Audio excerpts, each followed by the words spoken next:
ಕೂಗಿ ಹೇಳ್ತಾನೆ 2026ರಲ್ಲಿ ಯಥಾರ್ಥವಾಗಿ ದೇವರನ್ನು ಹುಡುಕುವವರು ಇದ್ರೆ ನಾವು ರಕ್ಷಿಸಬೇಕು, ವಿವರಿಸಬೇಕು, ಹೇಳಲು ಅಸಾಧ್ಯವಾದ ಕಾರ್ಯಗಳನ್ನು ರಾಜಾದಿ ರಾಜನು ನಿಮ್ಮ ಜೀವಿತದಲ್ಲಿ ಮಾಡಲಿಕ್ಕೆ ಇದ್ದಾನೆ. ಪಡಿತಾರೆ ಕೈಗಳ ತೊಚ್ಚಿ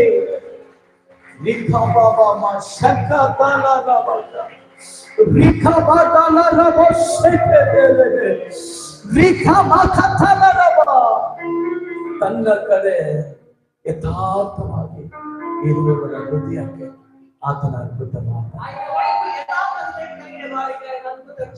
ಆಮೇಲೆ ಕೀರ್ತನೆ 26 ಹೇಳ್ತದೆ, ದಾವೀದನು ಹೇಳ್ತಾನೆ, ನಿನ್ನ ಭುಜ ಬಲವು ನನಗೆ ಜಯವನ್ನು ಕೊಟ್ಟವು.